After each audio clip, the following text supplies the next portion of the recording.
ओम. Doctor साठेंचा अनुभव. श्री महादेव दामोदर तथा शंभूराव भट हे मामांचे लाडके भाचे. यांचे वास्तव्य पुण्याला होते. श्री भट हे श्री स्वामी समर्थांचे निस्सीम भक्त. ते श्री स्वामी समर्थांचा पुण्यतिथी उत्सव साजरा करीत.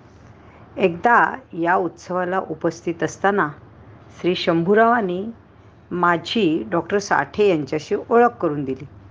डॉक्टर साठे बँगलोरला शिकत असताना डॉक्टर भाबांचे सहाध्यायी होते. माझ्या मनात आले की डॉक्टर साठे विज्ञानवादी असणार, परंतु शंभूराव म्हणाले की ते श्री स्वामी स्वरूपानंदांचे भक्त आहेत. अतिशय कुतूहल वाटले की हे एवढे मोठे वैज्ञानिक आणि स्वामींकडे कसे गेले. म्हणून डॉक्टर साठ्यांनाच विचारले.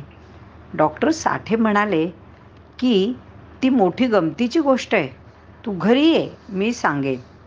डॉक्टर साठे पेरू गेटावर राहत. संध्याकाळी त्यांच्याकडे गेलो.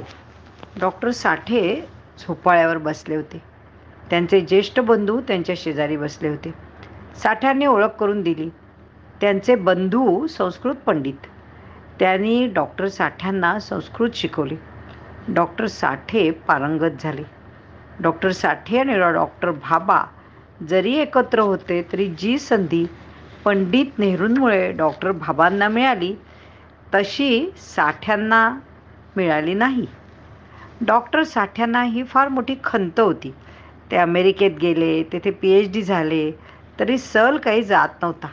अखेर बिल्डिंग फिजिक्स या विषयात डॉक्टरेट केली आणि एका आर्किटेक्चर कॉलेजमध्ये प्रोफेसर म्हणून आयुष्य काढले.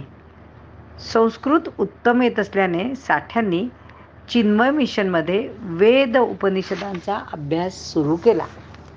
मांडूक्य उपनिषदातील काही कारिकांचा अर्थ त्यांना समजेना, म्हणून स्वामी चिन्मयानंदांना त्याचा अर्थ विचारला तेव्हा तुला सद्गुरू भेटले की त्याचा अर्थ आपोआप कळेल असे म्हणाले.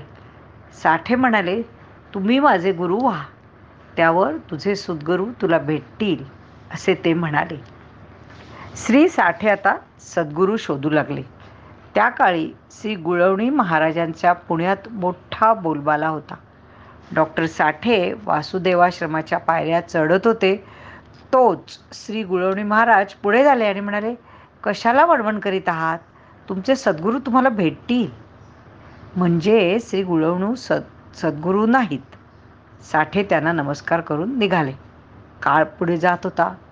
एक दिवस डॉक्टर साठ्यांचे एक ज्योतिषी मित्र त्यांचे घरी आले. ज्योतिषी म्हटल्यावर घरातील सर्व सरसावले. आपले प्रश्न आणि पत्रिका पुढे केल्या. त्यावर ज्योतिषी म्हणाले, एवढे प्रश्न असतील तर कुलदेवतेची पूजा करा, बहुतेक प्रश्न सुटतील. कुलदैवत माहीत नाही असे म्हटल्यावर ते म्हणाले, साठे आडनावाचे जे आहेत त्या बहुतेकांचे कुलदैवत एकच असते. अखेर कुलदैवत पावसला आहे असे समजले.